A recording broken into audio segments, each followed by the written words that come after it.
Welcome to the Hundredth Monkey Radio with Tom and Ramon and Claudia.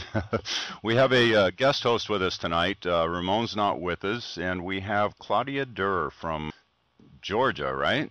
Yep, from Georgia. Georgia. Let's see. We've got some interesting stuff going on the website. Ramon and I have been following these guys anonymous.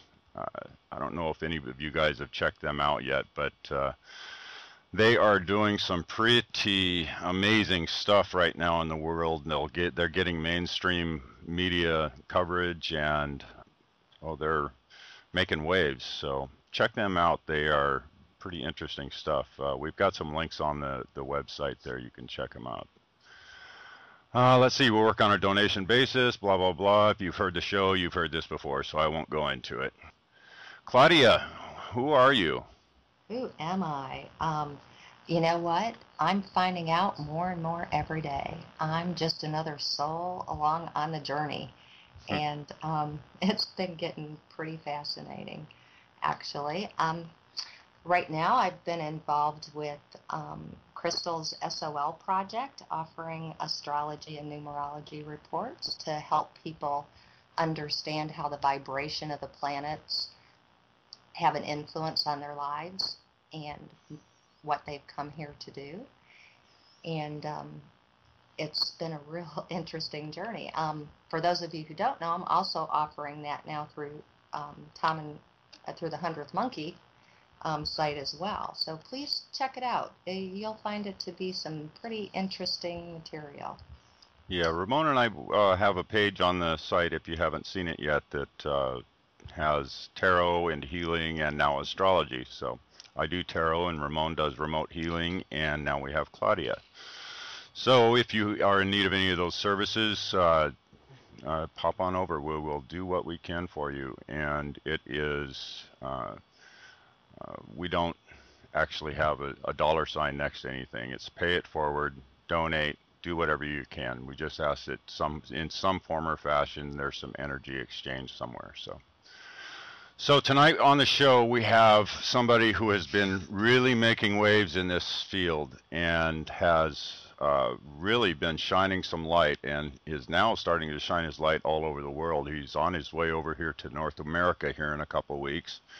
And I am excited about that because I am going to go see him over at the East City Ranch. So I'm not going to give him a big bio or anything because most of you guys that are listening to this show know exactly who George Kavassilas is, and I think he needs no better introduction than, hi George, I am so happy to see you here. Hello Tom, and hello Claudia, and I'm just so happy to be here with you guys. It's nice and relaxed and got a nice casual family atmosphere, and I'm really enjoying it. Great. So, George, I wanted to start off the show with a question, and actually one of our listeners sent to me. Chuck wants me to ask you, who are you? Who am I? Who are you? I am George. I'm just an ordinary guy, and have come here from due to our incarnational constructs, we actually have many energetic streams coming in to us each. And if you were to ask me where do I come from on a galactic level, I will say the Sirius, the blue star of Sirius. I have an aspect in the Pleiades, I have an aspect in Orion, I have parts of me scattered all over the place, as we all do. And but the majority of my intention to be here comes from the Sirius system. So you can call me a Syrian being if you like, but yeah, that's just one aspect of me. And I come from the blue star itself. We're not a planet that revolves around the star, but the actual star itself. And it's a planet on a higher level. And from down here, it looks like a star because it's a body of light from the lower domain. So that's pretty much where I come from. Besides that, I've just had an ordinary life like everybody else. Right. On the way, I was born in Sydney and Australia, and just went to school and did all the usual things that kids do. But I really have had a life of extraordinary experiences that went along with that. So. Right. I'm also on a much deeper lineage, you could say. I'm part of a group that's been managing the project here in this galaxy and and this solar system and this planet as well. So I'm one of the management crew, and there's many of us. And there's a few 100,000 of us here, and we're all here trying to help and with this transition of humanity and Mother Earth. So that's a role that I'm playing, and that's pretty much why I'm getting up and speaking, because it's a sense of responsibility and obligation towards life. Right. You picked up on, I think, the heart of the question that he wanted answered. So this management group, can you tell me any more about that? I mean, what sort of, I'm assuming it's a form of a hierarchy or set up in, oh geez, I don't know the word I'm looking for, different levels or different assignment type things, or are you following what I'm trying to get here? Yeah, the way the creator of this universe functions is that we were already co-creating with the creator. So it's as okay. Let me put it this way. I'm just trying to find the best way to explain it. I'm just feeling into it. The fact is, and I'm saying the fact is because it's an absolute fact and truth, we are all planets, we are all stars, and we are all galaxies. And because each planet, each star, and each galaxy is its own individual consciousness, its own individual being. And out there, we're all galaxies. So we've already co-created, and we take responsibility. In each reality that gets created, whether it's a galaxy, a star, or a planet, there's also you work with other beings. So you might be the main consciousness, but you work with other beings because you are co-creating.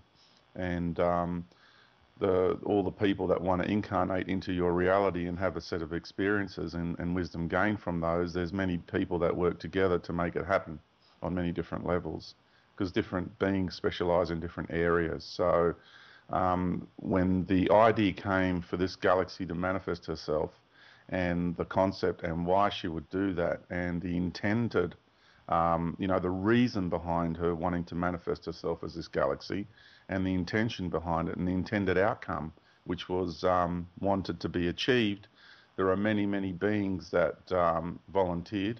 There are many, many beings who actually ridiculed and persecuted the concept and the idea, and I was one who was really quite passionate about the concept behind manifesting this galaxy, and volunteered and wanted to play a significant role, and that's what I have done and continue to do so. So this kind of, I don't know, it doesn't quite mesh in with a lot of the other quote-unquote new age things that are out there about the fall of, say, let's pop into the Judeo-Christian thing, the fall of the angels, Lucifer and the third of the host of heaven, etc., and then now bringing it in closer to modern history, the call that went out from mankind out into the universe, and all the different beings from throughout the universe that are converging here in response to that call. Yeah, when it comes to the religious ideologies, there's because it's been, geez, where do we start there, Tom? Don't get me started. No, it's really got to do with a group of what we could call a priestly caste, who are intergalactic, because this is an intergalactic cabal that we're referring to now, and they have done this in many systems throughout the cosmos. And it's all about creating paradigms of structures of dogmatic mindsets and paradigms of awareness for the purpose of control, to create paradigms of worship, and so their deities can feed off the masses. So that's a very, very important thing to understand there, that what's actually happening here. And so our so-called history has been twisted and manipulated with layer, and it's a twist on a twist on a twist on a twist, and that's why it's so difficult for people to actually grasp anything tangible. But If Hey, you want to, sorry, George, Claude, can go on. Yeah. uh, George, can we kind of go back to your role a little bit more in regards to the it's a curious kind of word to use, a managerial role. Like, what Mm, are you managing? What is it that what's your mm. actual what is it actually that you're managing? Well, what I'm managing is helping to hold the integrity of this reality, understanding the beings that are facilitating this experience that we're all having, be it the consciousness of this earth and the consciousness of this solar system, and the many different agreements on soul levels that we have, and maintaining the integrity, because there are a lot of beings that were allowed to come here to, because we contracted them to come here and impose upon us their infrastructures of control and limitation. And they've forgotten that original agreement because they've become addicted to this reality and addicted to the amount of energy they're feeding off us. And, they're using us as a resource and they're feeding off us. And that original agreement's been forgotten. And I'm here to remind them of that. I'm also here to provide a trigger for people to reawaken and help them to become self-empowered. So that's what I'm here to do. They're the roles that I'm playing. I So think I get that at a different level now. It's like redirecting things, reminding them what the purpose or goal is. Is Yeah, that your role to yeah. I'm just play? helping people to re-remember who we are, where we come from, and what we're actually here to do, and not only the human race, but also to remind our controllers who they are, who we are, and help them to remember what our original agreement with them was from a soul contract level. Because, like I said, they've totally forgotten. They've become addicted to this reality, and they've lost their way as well. So. Everybody's teaching everybody on all different levels with every interaction we have. So we're teaching the forces of darkness and limitation. Then there's forces of light and limitation, the positive white love and light energy, because that's a limited realm as well. And so everybody's teaching everybody. And then there's, the true essence of love and light, which is beyond both of those paradigms. So you take the two sides of polarity and you integrate them into a state of oneness, and that love and light's different to the positive white love and light. right. So you said that the dark negative entities are feeding off of our energy. So Yeah. uh, how do we cut off that food source, and what is that function that within? Is it just raising our vibration or what? No, it's actually that's part of it, but that raising of the vibration is actually an automatic byproduct. It happens naturally anyway, so you don't consciously have to think, I've got to raise my vibration, I've got to raise my vibration.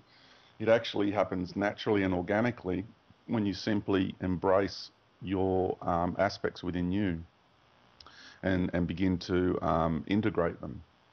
So because what you're doing is you're taking two expressions of life and integrating them. So you're compressing, and through that compression is the automatic byproduct is the raising of frequency. So and that is by just going within oneself and beginning to live from the heart and allowing the greater aspect of yourself to actually guide you. So when we live and function from our intuitive heart level, our egos are now not functioning purely from the mind and the mind matrix. It's actually the ego is now being absorbed by the greater being, and the ego now works in conjunction with the greater being, and you work together. And so the flow of where and what we do and how we go about things now comes from the heart rather than from the mind and from the mind matrix influences from the matrix.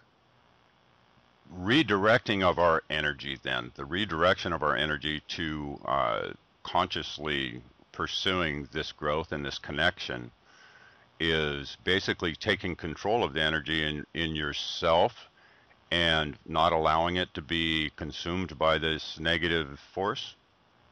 Yeah, and not just negative, but also positive force, because we're talking about the two sides, the scales, of life. So we're talking about Right. duality. So you've got one side of the scales, you've got negative charge and dark and forces of limitation there. And on the positive side of the scales, you've got positive white, love and light forces of limitation there.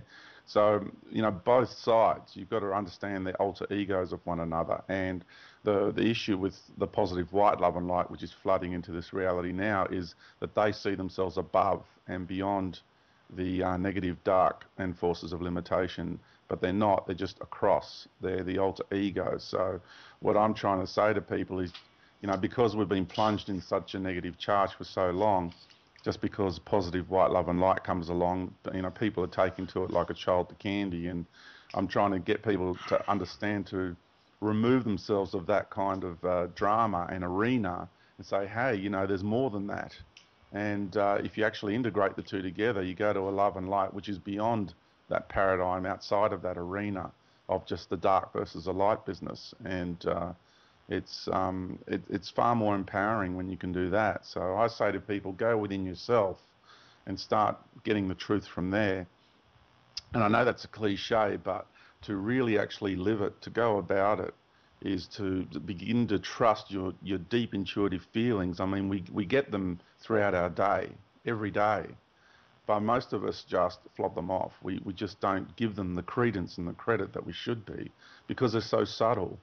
But it's kind of like, oh, I knew I should have done that. Well, you did know, Right. but you didn't make that choice to follow that, because you gave your power away to something that was influencing you outside of you, or in the mind. And what I'm saying is, when you have that really deep sense of knowing, follow that more often, and it's soft and it's gentle and it's deep and it's graceful.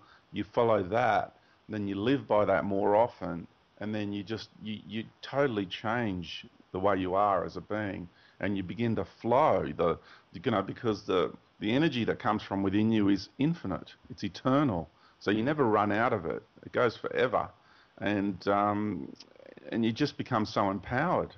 You get back in touch with that part of you that is the part of you that made the decision for you to incarnate here.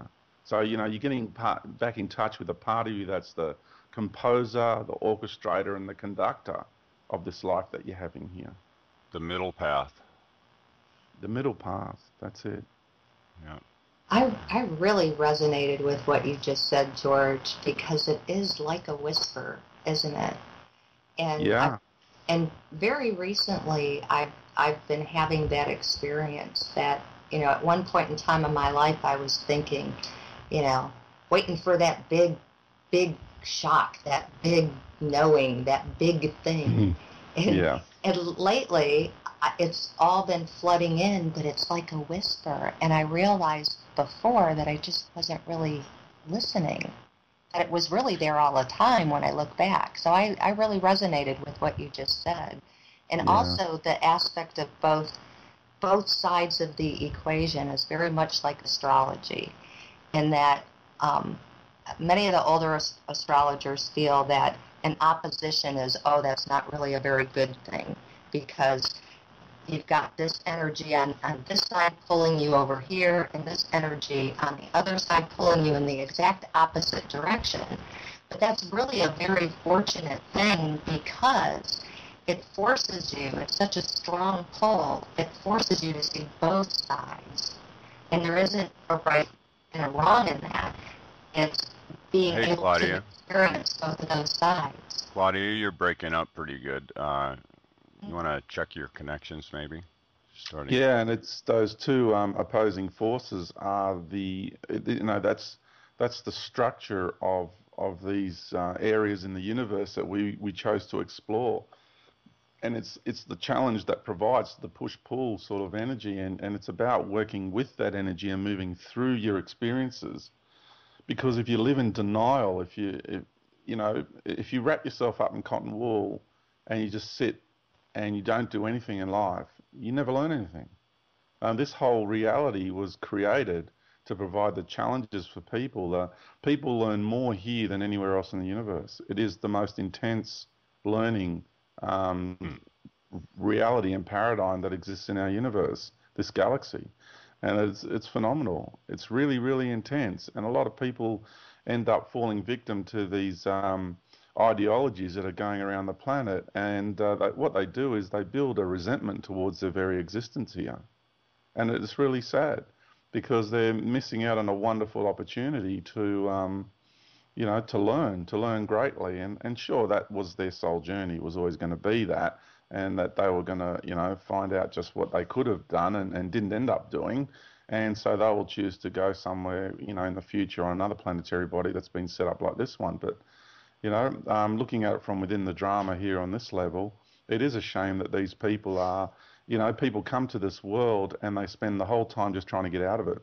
Yeah. and, Yeah. and it's like, hello, but you chose to come here and now you just want to leave. Or everybody says this is just a dream, it's just an illusion, it's not really real, it's just a holograph, and that's just the biggest cop-out going around. I mean, if people were to understand the consciousness of this planet and the solar system and the galaxy and the amount of people, the amount of work that's gone into creating this reality and what's actually being achieved here, this is just... Statements like that are made from people who are just fearful, are fearful of actually, having what it takes, having the fortitude to actually get in here and move through their experiences and actually learn from them. And, people are just so fearful. They're being turned against their very own decision to actually want to be here. It's quite sad. Yeah, brainwashing from day one. I mean, in the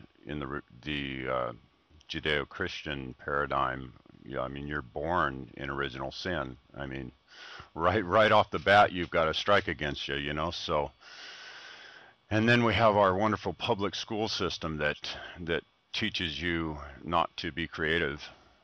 Yeah. So, yeah, and don't get me going on the media. Oh my. There definitely are a lot of challenges that are put before us to have to overcome. I can see why they might say this is one of the most difficult places to be. But Yeah, it is, and it's they, a great place though too. It's a wonderful place. I mean, there's nowhere else is the diversity of life than what we have here. This is the microcosm of the macrocosm.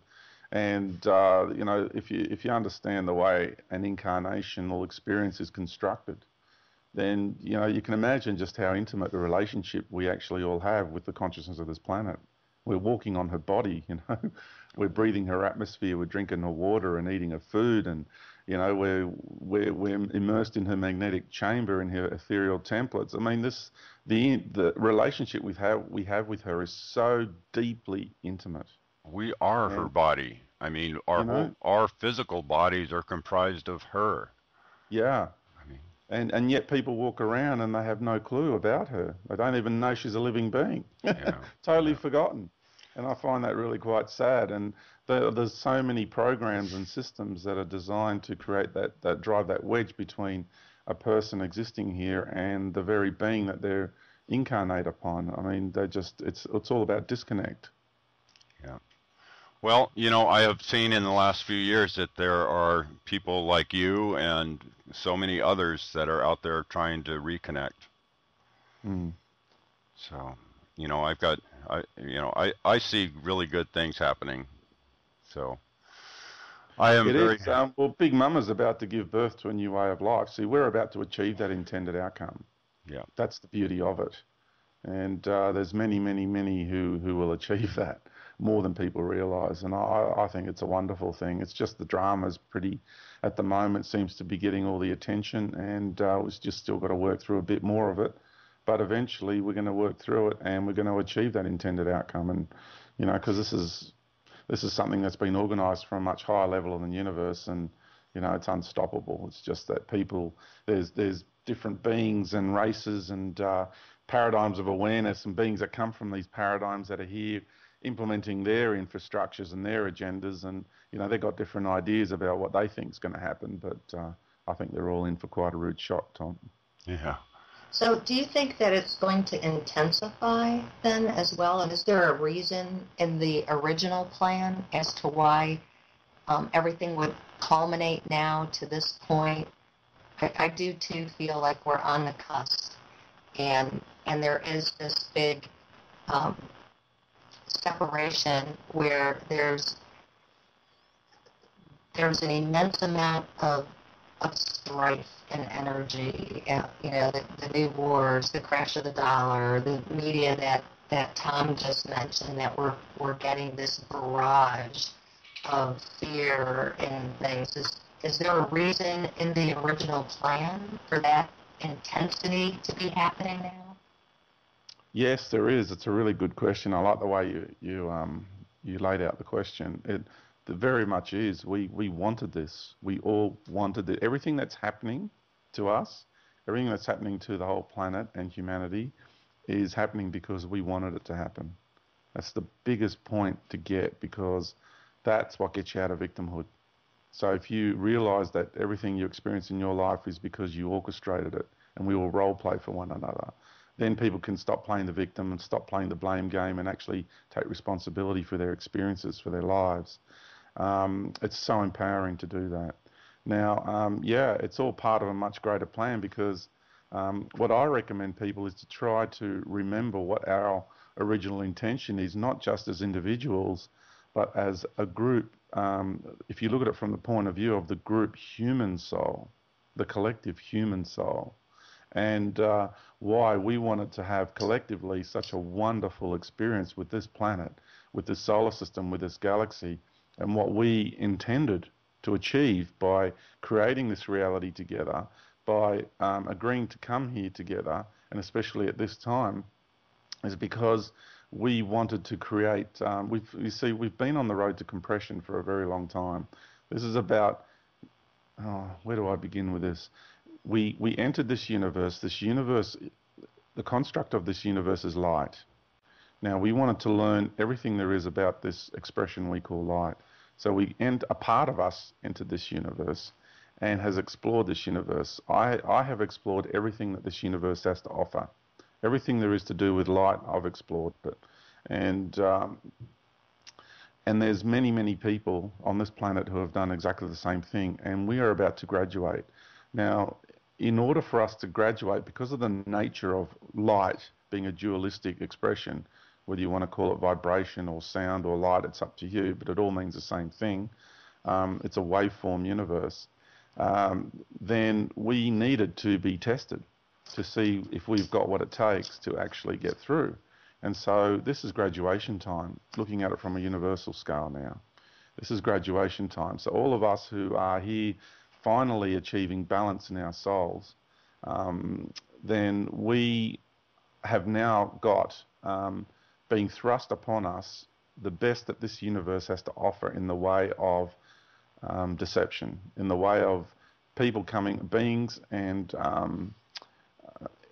large hierarchical structures imposing and implementing their game plans in order to try and lure us and lure as many people off the planet and away from their intended outcome.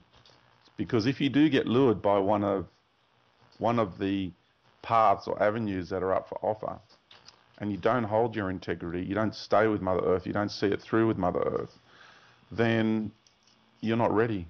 You're not ready to become a creator of love and light. So for me, it's really, really important to go within oneself, to hold that integrity, to understand who and what we are, to remember that, and to stay with Mother Earth, because when a life is birthed, it's birthed through the womb of a mother. It's not, you're not born or reborn, to use, or born again, to use a Christian term, by a male deity coming and taking you off planet to another reality, a so-called reality which could be labelled divine light, but is just a synthetic light construct. So that is not how one is born into a higher state of being. So life here in this universe is birthed through the womb of a mother. I kind of see all these challenges that we're hitting right now. Oh, geez, as you were talking about that, I saw a parable of the video games that are out today. The final stage at all these video games, you always have that big monster right at the end to kill before you win the game. So I kind of see like, okay, well, I don't know why that parable that flashed into my mind. It's like, okay, we're being hit right now with all these tremendous challenges in the world. Both, you know, the the economy, the wars, the hunger, the geological changes. I mean, I can go on and on and on and list off all these different challenges that we're faced with right now. So I saw that. Okay, well, this is quite the quite a reflection of what the kids are seeing in their video games. It's amazing the metaphors that are around us. Look at all the movies, the themes. I mean, even the concept that the night is the darkest just before dawn. Um, it's just amazing. Yeah, it's everywhere. The metaphor of our journey collectively as a whole, it's all around us. It's constant, and yeah, it is. It reaches a crescendo. The intensity reaches its maximum just before the we achieve our intended outcome. So things are about to get really intense. I say to people that be careful because there's another big global event about to occur. It's not far away. It's been brewing for some time, and due to the amount our consciousness is accelerating now, they've had to sort of like not let go of certain plans that they wanted to implement, and they're going to pull out the big guns really soon. So if there's something I can prepare people with is that 9/11 is going to look like a baby compared to what's coming, and it'll be another global mind control event like 9/11 attempted to be but didn't quite get there, and they need to put humanity deeper into a trance because everybody's waking up too fast, and they've got to create an event that's going to match our level of awareness so they can then grab, this is a battle for our attention and our awareness, and they want to grab everybody's attention and therefore control people's level of awareness through that, and make sure that they can then steer humanity in a particular direction. So I say to people, be prepared, whether it's a fake alien invasion or whether it's a deity turning up or whether it's Comet Elenin or red dwarf star appearing, whatever it's going to be huge. And I say to people, just be prepared that, if you're going to sit there and just stare at your TV screen and just believe what you're being fed through the media, then good luck with that. I wish you well. But there's people like ourselves who are going to, take a peek at what they're trying to say and look at it from a very, very, I would say, discerning level of awareness. And I'd say be careful what you choose to believe as to what you're going to see very soon. I've been pushing loving detachment quite a bit. Yeah. It's funny because you've got me, I'm a mother and I've given birth. So you got me stuck on the birthing metaphor. And the first thing that came to my mind is when you're going through birthing pains, they try to distract you from that pain.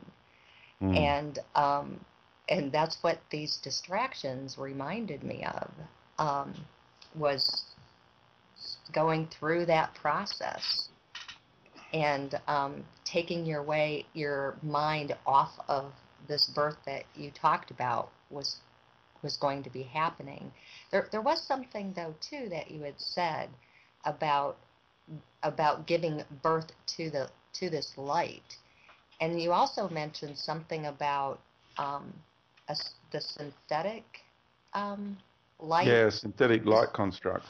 Is that what you were talking about in reference to? I think we had one of our a question from a listener, M, who had asked to be able to understand more about this false light that she's heard you talk about in other interviews.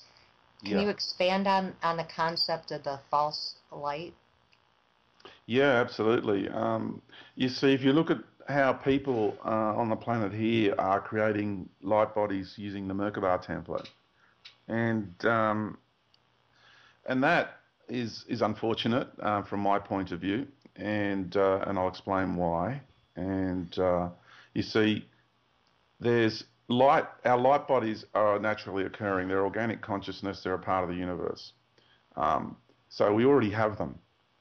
If you want to create one using a Merkaba template, then you're creating a light body via a mathematical template, and then if you do that, you're creating a synthetic light construct, because sacred geometry is a language that is used to help define and describe and define and understand, help people to understand the construct of life.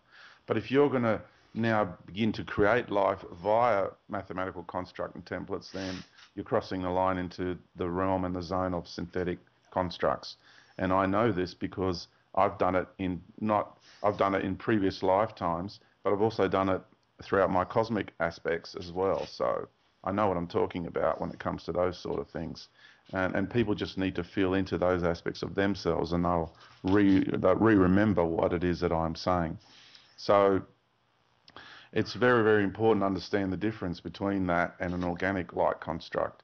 So there's a whole lot of beings out there. I mean, if people are doing this all over the world, and they are now, you can imagine through eons and eons of evolution what beings are capable of out there in the universe, especially in the 4D cosmic mind construct of the universe. So we've got beings out there that are creating synthetic light constructs, and over eons and eons of evolution, they have grown bigger and bigger and bigger and bigger, to the point where they now start indoctrinating and assimilating whole races, star systems, and even galaxies have now been assimilated into these paradigms of light that these beings have created. And some of them are so huge, when you're inside one of these paradigms of light, you actually think you're inside a universal paradigm. That's how big they are. And these beings who began these synthetic light constructs a very, very long time ago in our universe have now sit at the top of these constructs. They play God because they are the creators of those paradigms, right? So technically speaking, when a being is inside one and they connect to the foundational construct of their paradigm, they think they're connecting to God. See? It's very clever. And sorry, go on, Claudia. This really, I hate to interrupt you, but it really brings about something that I've been trying to put together myself, and a lot of different information, but it's like alchemy and the hidden, and a lot of knowledge and things that have been hidden from us on Earth that are coming out now. And in regards to the sacred geometry. And now I think I'm getting that it was originally meant as a tool so that you could understand it as a concept, because our language is so limiting. And so we use myth and legend and lore and various different tools to help us to understand the aspect of creation. Am I getting this right? And then what's happened is the reason why it's been hidden in all this mythology and mysticism, and the initiate wouldn't know it until they actually could understand it, and knowledge was separated, was so that it could no longer be abused. Is that right? Yeah, because we've been on the path of descent for such a long time. We've been on the path of devolution for over 100,000 years. It's been a very, very long journey. So, it was very much a part of that, and it's understanding that people's minds are set up in different ways, because it depends which paradigm you've incarnated from. Okay, so what race are you incarnated from? So where did you come from to be here? So there's different beings here that have different, they function differently. Okay, so there are beings that are very mechanically minded, and so therefore, for them to have more the artistic flow of language as we know it, literature, they don't quite grasp the concepts very well. So there's another language that exists in the universe, and it's called mathematics or numbers, and it's still a language. But it's a quantifiable language. It's for those people who and those peoples in the cosmos who understand life from a more mechanical point of view, and they need quantifiable concepts. More things that are more accurately quantifiable.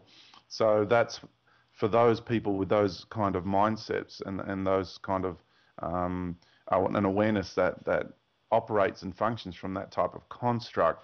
mathematics is a wonderful way for people to, it helps them to understand life. But, mathematics is, again, it's a language. It's when you start manufacturing life from mathematical constructs, that is when you are now crossing the line and creating synthetic life. So, because you can look at something, let's say you could look at your house, for example. Your house is your house, right? And you can look at the wall and you can say, you can go up to a rock, for example, or a tree. Let's use a tree for an example, a naturally just occurring tree. Okay, you look at this tree and you go, okay, so you can measure the height of that tree. You can use millimeters, you can use inches, you can use whatever set of numbers you like. But that tree will always be that tree. Do you get what I'm trying to say? You can Yeah, it's apply always whatever hard set of numbers you want, but numbers are a language. Look at it this way: numbers to are a describe. label. Okay, do Right. you get it? Numbers are Yes. actually Right. a label. It's a way of labeling life. It's a interface construct, a language construct which allows a person's awareness to interface with the reality they're perceiving and to decode it and to understand it that specific way. Hmm. But it wasn't meant to interfere with creation. No, if people use maths to manufacture life, then they are creating synthetic life constructs. So That's the point. you can't do both though? I mean, you couldn't, I'm going back to the Merkaba thing. Now, Mm. say you construct your Merkaba light body or the Merkaba craft or whatever, however it's termed. Uh, that doesn't, uh, wouldn't omit you from going back to the center path. Well, it's it's like this. I have a light body. It's there. It's inside of Right. me. I don't have to construct another one. All I got to do is merge with a greater aspect of myself, and which I have done in this lifetime with my consciousness. And I've traveled this universe. I've traveled throughout the cosmos using this light body. It's already there and it's organic. But if you sit here and from the point of your lower ego now want to create a light body and then you step into that light body, you are creating a synthetic light body. And that is a fourth dimensional construct. You Oh, will not breach the void that's between the fourth and the fifth dimension with that light body. And that's the point I'm trying to make, because when I talk about these synthetic light constructs, they will feel like, you can get taken into one of these and you will feel so euphoric, you think you're with God. But that's only because we've been in such a negative charge for so long. And people don't have that point of reference of that even greater light. That's the one that I've spoken about. right. So, But the thing I'm trying to get at here is, would not there be beings that can interact with somebody within a Merkaba that could teach them through that Merkaba that uh, the light body is already there, that the Merkaba is not a necessary tool that they need to do for this ascension, uh, and then, I mean, could the Merkaba be a teaching tool, a learning tool for somebody to understand deeper concepts and deeper meaning, and take them to a point where they would go back to uh, reaching for and pursuing the natural light body. sure, yeah, absolutely. And I've done Reiki 1 and 2, and, all these concepts are stepping stones. It's just when people make it the whole that's when they get trapped within those paradigms. So all these, because, I mean, there's no such thing as healers in the fifth dimension in my model of the universe, because nothing needs healing. Do you know what I Right. mean? Right. Everything's in sync. So, yeah, all these things are 4D concepts. So it would be more of a mechanical structure that would be created that would need care and feeding instead of having a life of its own. Yeah, So absolutely. that's where the whole false godhead then comes in, that has to then take care of that false construct that got created. Yeah, So yeah. it's, That's and the so difference wonderfully put, Claudia. So that's the difference between, now I get it. Right. I have to tell you, George, I've listened to a lot of your talks, and I'm like, why didn't they ask this? Because I don't get that, It and always it's, comes down to asking the right questions, doesn't it? It it does. does. It really does, because now I'm really getting it. Oh God, I'm really getting it. It's this is amazing. This is really amazing, because I was This is so good, hung up juicy on that. stuff. Oh, It I'm loving is it. really good, juicy stuff, because it's like, oh, I really get it. Wow, Yeah, I got yeah, that. That's the difference yeah. between the organic and the other thing, because that's the thing that I always felt that was like the beauty of at least my version of the universe was the fact that that life is never ending, and the whole microcosm and macrocosm of things, that it becomes self-perpetuating. Hmm. There's not really a need for somebody to direct it, because it has a life of its own that can create, I believe, wondrous and magnificent things, if we just understood how to do that. Do, I believe it's there. I don't know if that makes Yeah. So sense. how much work do you think a tree has to do to grow? Yeah. Right. None. All it has to Or- do is just be. Yes, exactly. Exactly. That's all Exactly. we need to do. We just need to be. Just be. That's the most beautiful statement ever, I feel. One Yep. of.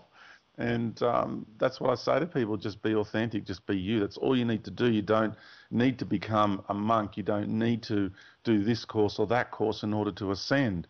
If you feel you need to do a course and you're following your intuitive heart, then that's the experience you need. But it's not good for me to do it. Do you know what I mean? Yeah. So I say to people, if keeping it simple and just follow your intuitive heart, because we're all on our individual soul journeys. So what's good for me is not necessarily good for you. And people just need to realize that the moment they follow their intuitive heart, then what they're doing is they're being themselves, and they're being authentic then, and they're being real, and they're keeping it simple. And because then when that intention flows from the greater aspect of themselves, that part that is, like I said, the composer and the orchestrator and the conductor of the lives that we're having, that higher aspect of self is actually one with the creator, one with the all, and we then begin to flow in this natural unfoldment. That's the switch from universal law LAW to universal law LORE. There's a massive difference between those two constructs. And I've gone from LAW and I've now gone into LORE, where everything just unfolds naturally. And LAW is a synthetic authoritarian overlay over the natural order of things. That's not a good place to be, because that's where fear resides, that's where control resides, that's where all our insecurities are. So you move away from that, then you walk a sacred path, and it's just a wonderful place to be. Right. So there is just we were talking about the technology, the spiritual technology that's coming out now. There's so much being uncovered and unveiled now as far as practices and methods, and then there's things that are being remembered from different people that are putting out practices and different techniques to reach different states. Mm. I think people need to be very cautious with what they delve into, because there is some stuff out there that I mean, if you look at this explanation of the Merkaba and the synthetic construct of it, there's so much different stuff out there that can be detrimental. It can take you down that dead end road, and can really do some damage. Well, that's the whole point too. Is that we talk about these, talk about these paradigms of awareness and these realities, and they're huge. I mean, like I said, there's some of them are the experience you have is like the universal in the magnitude of them in size. Excuse me, and you've got a lot of beings who are the heads of these paradigms who want to lure as many people into their paradigms as they possibly can, because who and what we are genetically, and because we get access to more life force than any other race in the universe, because of our genetics and who we actually are. And so for them to have a human, earth human worshipping them, I mean, they get fed more power than they've ever been fed. I mean, these paradigms are as big as they are because beings they feed off other beings, the intentions of other beings, because according to your level of awareness will be where your intentions are. Well, what your intention and what you manifest, on this level of life. So now I'm looking at it from within the drama now. So, it's very, very important to understand that there's so many programs on offer because all those beings have come here now and they're selling their versions of ascension. I mean, there's so many. Right. And for me, the creme de la creme will be these deities that come along and just pull people out of their bodies, their astral bodies, and take them to their divine light. And, because you come across so many beings calling their light the divine light and universal light and you got to be careful of that because any being can call anything they want. And to me, it's all about the flavor of the vibration, what that energy feels like, and it's also the behavior of the beings and it's also the content. Because there's a whole lot of beings out there that want you to meditate and use their energy to do it for you, and that for me is very dangerous. Right.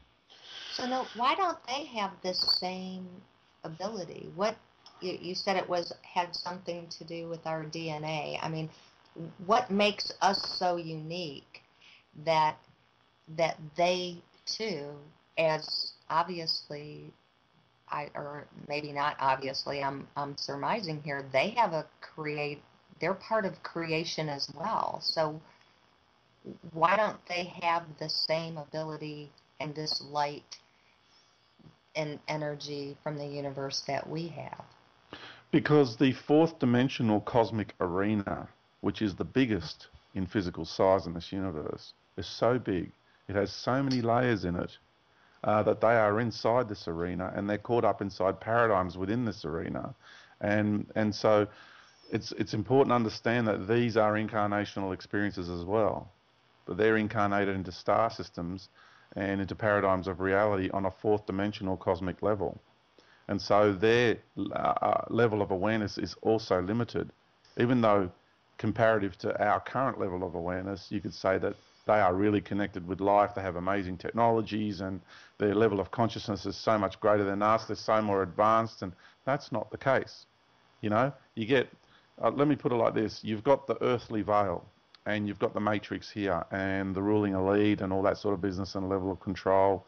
Well, once you get past that, there's also the cosmic matrix, which people are not being told enough about. And so you've got a whole lot of ET races that are caught up in these paradigms of awareness that I speak of, and their level of awareness of life is actually quite limited. Even though, like I said, relative to our current one, it seems like they're free, but it's not. And if I can use an analogy, it's like this. You've got, on this planet, because, a great man once said, as above, so below, and he really meant it literally. And so let's say on this planet you've got a small nation, and they've been living isolated under the rule of a dictator. And the good guys on this planet come along from the United Nations, and they say to these people, hey, how about we get rid of this dictator for you? We're working really hard behind the scenes. We're going to get rid of this dictator so you can be free and liberated. Well, those people are just like, oh, yes, please. And so these outside forces come along and get rid of that dictator. Now, they have new peoples that are now being chosen to be the representatives, and they go to the United Nations, and they now stand in the United Nations so proud that their country is now totally free, right? Or are they? And they now stand in the United Nations, and they now have been indoctrinated and welcomed into the United Nations. And now these people think they're free. But are they? No, they're not free. To live under the United Nations is not freedom. That's just a much higher, grander, and more sophisticated level of control than what they had before. And so this is what I'm here to tell humanity, my human family, is that we have the same thing happening but on a cosmic level. So you have this so-called Galactic Federation of Light, this Federation of Free Worlds, and all these other different constructs out there that have come to this planet and say, Let us mentor you. Let us welcome you into our galactic community. Here's some fantastic technology. We'll help you clean the planet up. We'll get rid of your diseases and what have you. But I ask people to really dig deep and feel into their deep hearts. Do you really think that you're going to be free? You're just Because trading masters. You know, we're just going from a tiny arena of control to a massive cosmic arena of control. Just because your playground expands so massively and you have new toys to play with doesn't mean you're free. You know, and I'm trying to get people to understand that this universe is a very big place and there is actually a cosmic matrix which you need to move beyond with your awareness as well. Okay, well, we're reaching the top of the hour, George. I know you're coming here to the, I know it went quick, didn't it? Yeah. You're coming over here to North America, and you want to put out the information where people can get a hold of your, get on your website and get a hold of tickets to the, 3 locations here in the U.S. and 1 in Canada. Is that still correct? 2 in Canada, 1 on Vancouver Island, 1 in Vancouver itself, and then we pop down to Aseti. Really looking forward to that. It's going to be loads of fun. And then we're heading over to Chicago and Boston. So very excited, yeah. And they can get all the information to these events on our website, our-journey-home.com. And also there's an actual US event page, which is ourjourneyhomeusa.com. Great. Okay, well, thanks everybody for listening to this first hour on BBS, and stay tuned for Brooks's show right after this, and then pop over to the archives and listen to the second hour with George. Condemnation without investigation is the height of ignorance, and we love you guys.